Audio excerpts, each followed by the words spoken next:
The Philippine Air Force is still seeking more fighter jets that come under a different agreement from the multi-role fighter jet acquisition project and the Defense Articles Excess Agreement with the United States, where they envisage additional air defense capabilities and a short transfer time.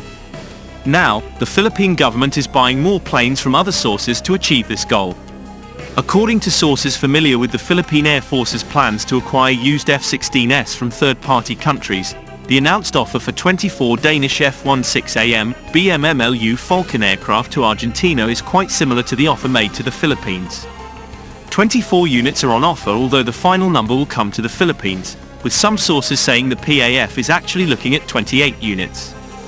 The sale will be managed by the US Department of Defense, and multi-year financing is also being offered, which will allow DND and DBM to only spend small amounts that will not break the bank.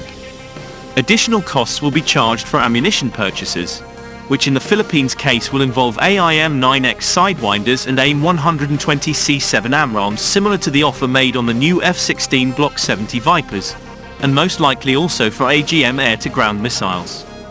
65G2 Maverick and AGM-84 Harpoon anti-ship missiles. The deal also includes spare parts to be provided as part of US foreign military financing, as well as training of PAF personnel. It was also noted to us that this offer is much cheaper than Israel's offer to sell a 2020 F-16C/D Barak, which costs more than twice as much. But what the Israelis believe is that the Barak 2020 is more capable and has a longer airframe life than the Danish F-16 BMMLU Falcons. The deal would be separate from the ongoing multi-role fighter acquisition project currently in contention between the F-16 Block 70 Viper, JAS 39 Gripen E, and others, as well as the munitions component itself. Ultimately, everything is tied to waiting for the finalization of the Government Procurement Act, which will not only speed up the procurement process, but will also allow the acquisition of used but modern assets as long as they meet the legal parameters in terms of remaining usable life. This is similar to the very long wait as revealed in a recent CNN Philippines interview with the Philippine ambassador to the United States, Ambassador Jose Manuel Romualde, where the Philippine government is now actively negotiating with their counterparts in the United States in this matter, securing more F-16 multi-role fighter aircraft, as this is part of the ongoing modernization efforts of the armed forces of the Philippines in line with the government's current policy to improve its external defense posture. In a separate interview, the Philippine ambassador to the United States stated that the purchase of new F-16 Viper aircraft may be costly, saying that it may require more than half of the country's annual budget, PHP 27.5 billion, for the purchase of the aircraft. The United States government actually approved the sale of at least 24 of these famous multi-role fighter jets, so now the number of F-16s is increasing. The number of 16 multi-role fighters likely to reach countries other than the Philippines is at least 43, leaving less than the number of multi-role fighters the Philippine Air Force wants, indicating that they are fighting against time if they want to get these MRFs from Denmark.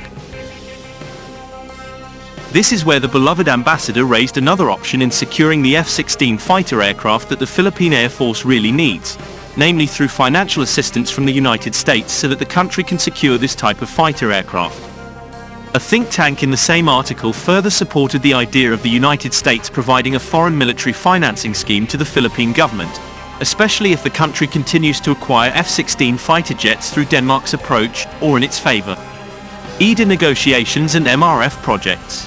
So, it is not surprising that the Philippine government through its ambassador to the United States conducted all the much-needed negotiations just so that the Philippine Air Force could get the multi-role fighter jets it needed, because it was clear from the start that the armed forces of the Philippines urgently needed these jets yesterday.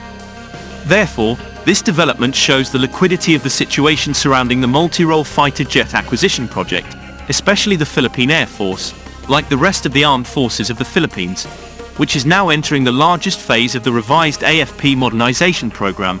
which is now referred to as the Re-Horizon 3 phase, which makes this project is a top priority for the Department of National Defense, alongside the acquisition of warships, submarines and advanced radar systems. As the Marcos administration successfully approved the revision of implementing the third phase of the revised AFP modernization program, now called as the Re-Horizon 3, It is not surprising that the armed forces of the Philippines, specifically the Philippine Air Force, and with the support of the Department of National Defense and the national government at large, is gunning to get more multi-role fighter aircraft for the country's air defense purposes, with the eyes primarily set on the F-16 fighter jets. With the increased budget and the likelihood that it will remain constant in the coming years, the entire armed forces of the Philippines will eventually get the equipment needed for territorial defense, especially now that the iterated phases of Horizon 3 provide the framework of priority projects necessary to increase capabilities, which include the F-16 multi-role fighter jet currently under negotiation under the United States EDA, and one deal involving the Royal Danish Air Force's F-16 multi-role fighter jet.